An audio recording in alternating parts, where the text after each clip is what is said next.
waktu umur 17 tahun gitu, mimpi aku pengen mimpi gini gitu. Main piano diliatin banyak orang gitu, viral videonya main piano.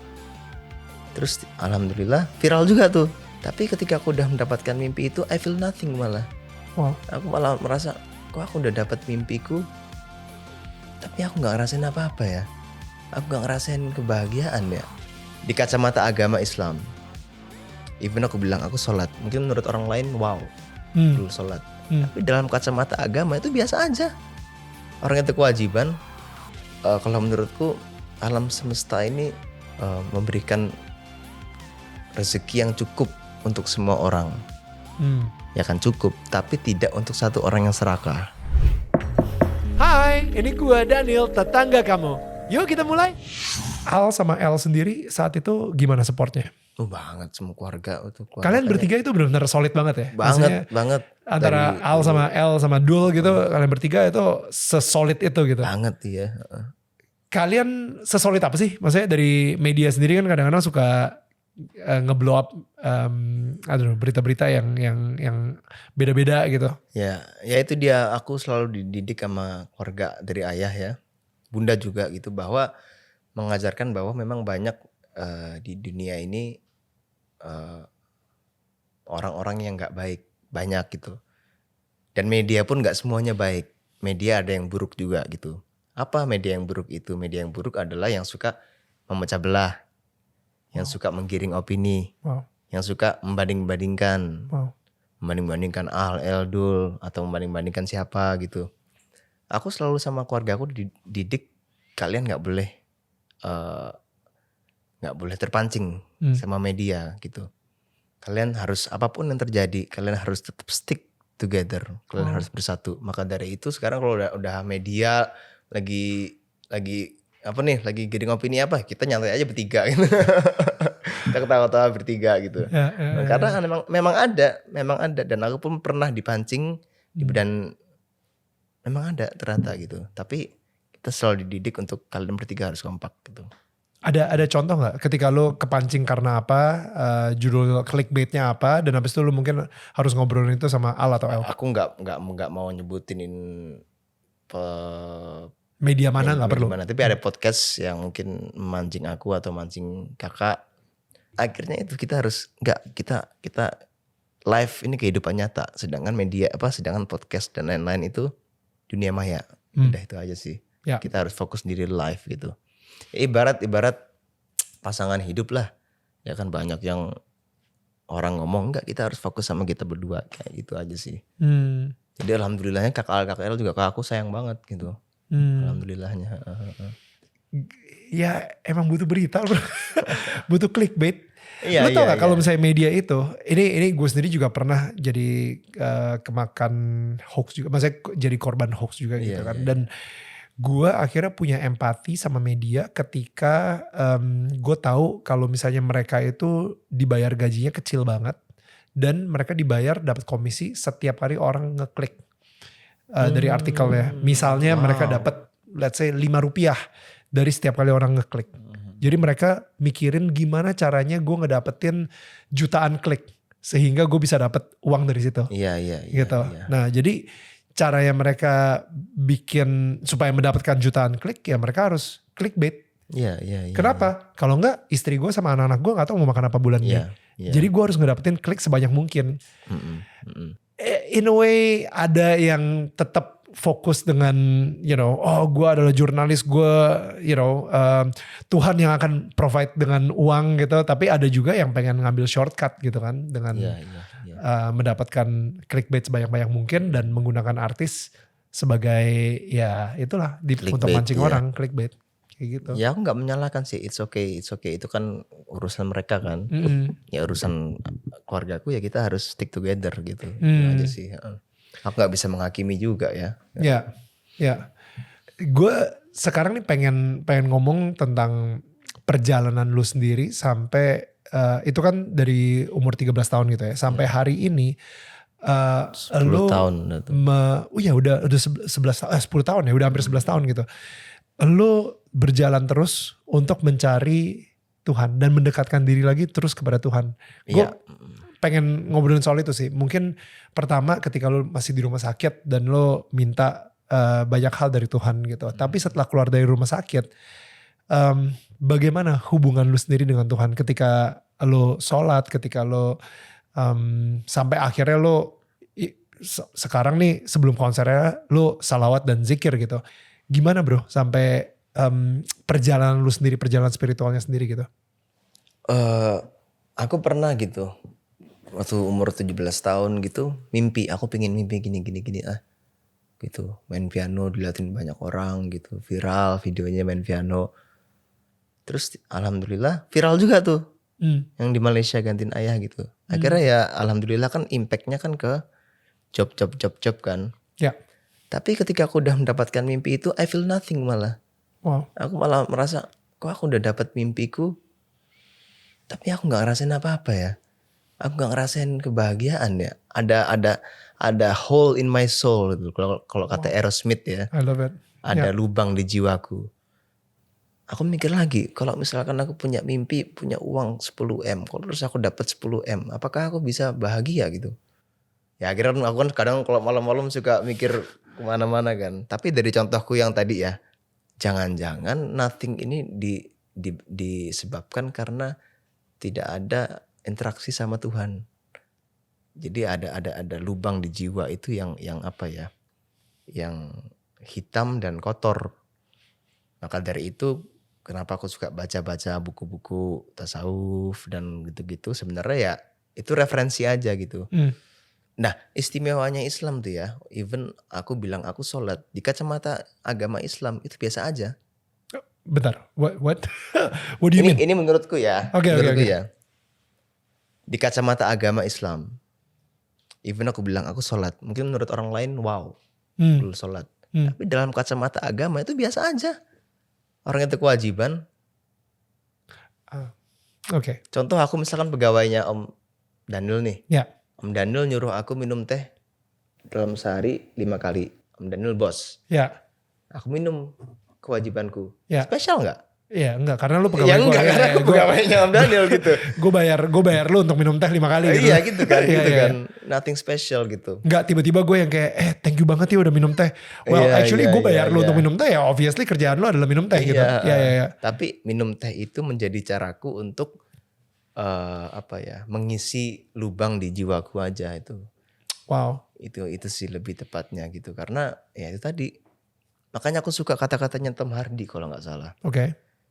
Aku ingin banget semua orang tuh merasakan popularitas. Agar mereka tahu di sana nggak ada apa-apa. Tapi kalau aku modif satu, aku tambahin. Di sana emang nggak ada apa-apa. Hanya saja tersisa satu. Kamu bisa membantu banyak orang. Nah itu aja. Wow. Ya. Kalau aku pribadi. Gue juga sempet ya ngerasain, kita ngomongin soal popularitas dan fame. Emang bener sih ketika kita udah sampai di tahap seperti itu, dan apalagi udah mikir what's next. Kayak gue udah mencapai nih, ya masih bisa sih nextnya, tapi and then what's next itu benar-benar kayak nggak ada habisnya, dan akhirnya kita jadi ngerasa kosong sendiri sih. Iya. Kekosongan itu akhirnya diisi sama cintai Tuhan gak sih? Aku kurang tahu diisi oleh apa, tapi yang aku tahu kan Tuhan memberikan bimbingan-bimbingan ya. Kalau di Islam kan ada syariat, kalau kamu mau selamat ini lebih baik, ini lebih buruk gitu. Nah kebetulan yang lebih baik, aku nggak suci-suci amat ya, kadang-kadang aku juga masih bandel kok gitu. Cuma pesan bunda kan, kalau kamu belum bisa jadi orang yang baik, paling tidak diiringi dengan kebaikan. Kalau kamu masih berdosa, paling enggak diiringi dengan kebaikan gitu. Wow. Itu pesan bunda, makanya itu aku selalu terapkan gitu. Jadi ya metode-metode kayak sholawat itu mungkin untuk mengisi lubang di jiwa aja gitu. Jadi mindsetnya gini. Kalau misalkan kita bangun tidur, terus kita mikirin, aduh subscriber gue berapa nih? Kok belum tercapai target ya? Ya. Stres gak? Ya kebanyakan orang stres. Ya. Bangun tidur, kok follower gue gak naik-naik ya? Kok lagu gue gak hits ya? Kok kok dunia kan gitu. Kok ini.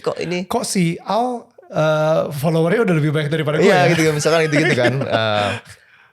Karena kan kalau menurutku alam semesta ini memberikan rezeki yang cukup untuk semua orang. Ya kan cukup, tapi tidak untuk satu orang yang serakah. Itu kan manusia kan selalu akhirnya aku kayak karena aku banyak ngobrol-ngobrol sama omku sama ini, diganti mindsetnya. Bangun tidur udah sholawat belum? Oke, belum 10 kali. Udah sholat belum? Wah, lohor nih, mandi dulu deh habis itu sholat gitu. Udah itu aja yang dipikirin. Enteng. Jadi yang dipikirin tuh bukan soal dunia gitu. Yang dipikirin tuh ya soal kewajiban kita. Udah belum lakukan kewajiban Tuhan. Jadi kalau misalkan habis Isya udah itu udah enteng banget. Jadi kalaupun kita mikir kemana-mana gitu, itu kan bisa jadi sandaran hati kan kalau kata Leto gitu. Kita mikir kemana-mana gitu kan. Oh gak apa-apa lah, hari ini aku alhamdulillah udah sholat Isya gitu. Aku udah sholawat gitu. Pelipur lara lah, agama kan juga bisa jadi pelipur lara kan. Itu lagunya Leto juga ya? Wait. Bukan. Siapa? Pelipur lara lagunya siapa ya? Alhamdulillah. Tapi gawat sih, gue jadi pengen ngedudukin lu sama Noe sih. Aku ngefan banget sama beliau memang. Emang lu udah nonton belum obrolan gue sama Noe? Oh belum ada. Wah, abis ini aku harus nonton. Itu another level bro. Nah iyalah itu suhu itu. Another level asli.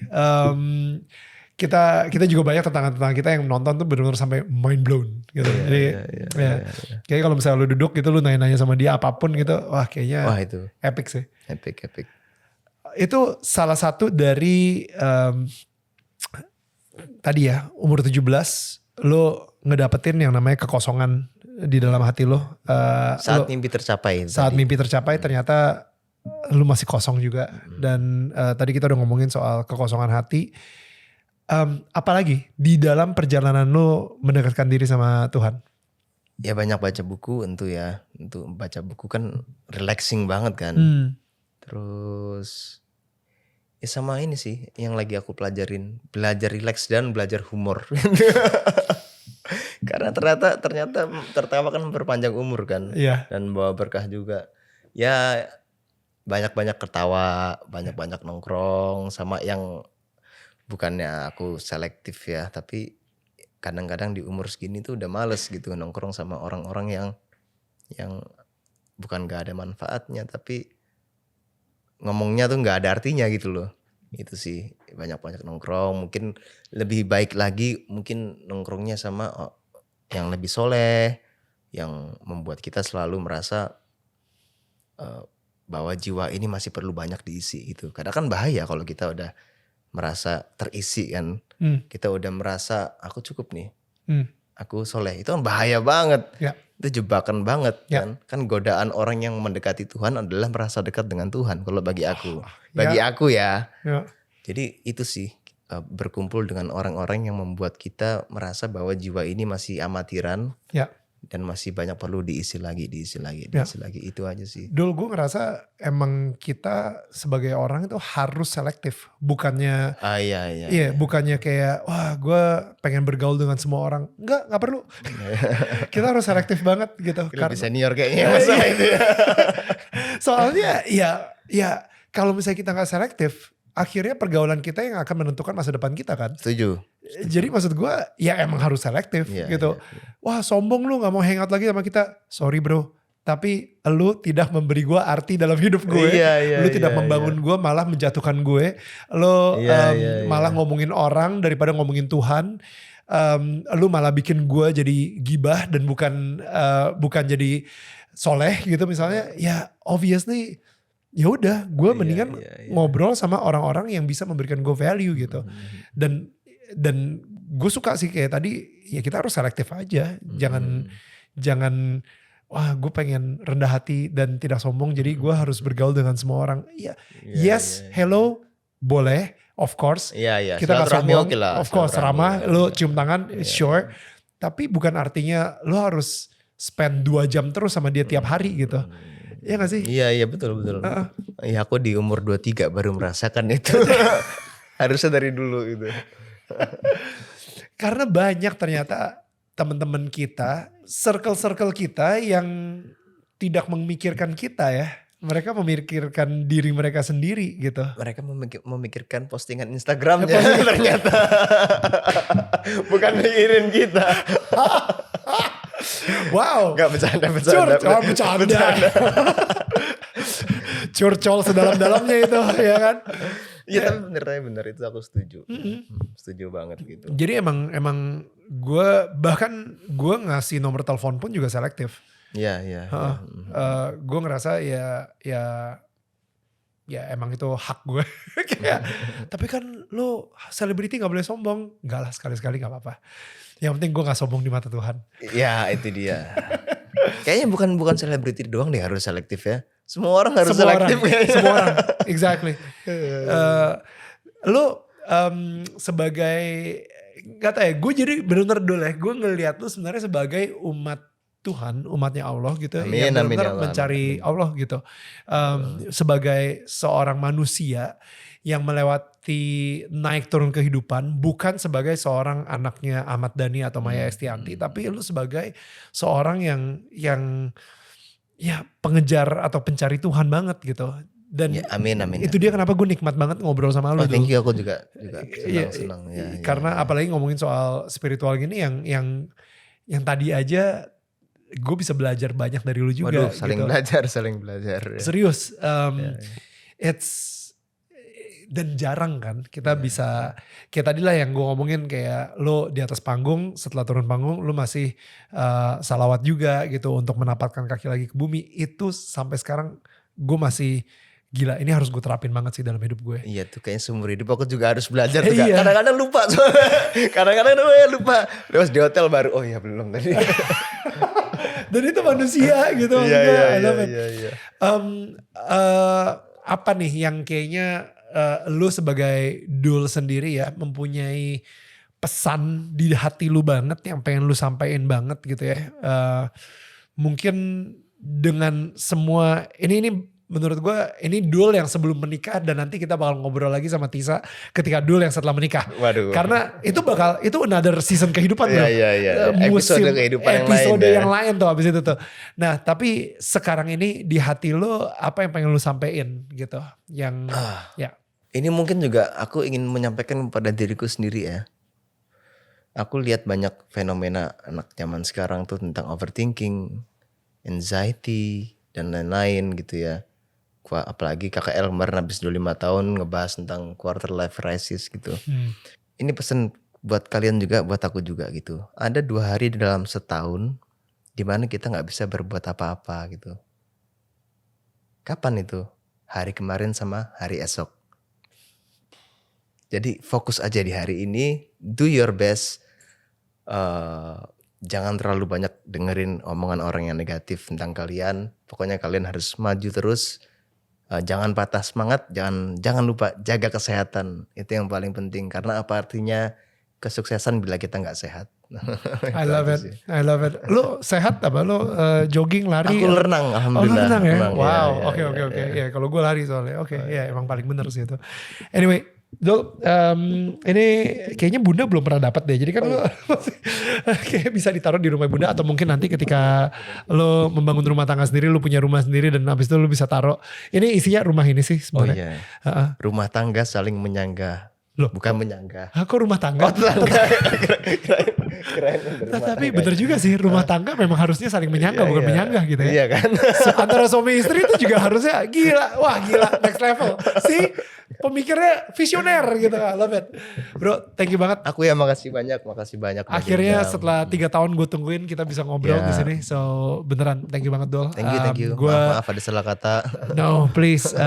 Salam buat Tisa. Dan kita ya nanti mungkin gue akan ajak Tisa untuk kesini untuk ngobrol sama gue juga.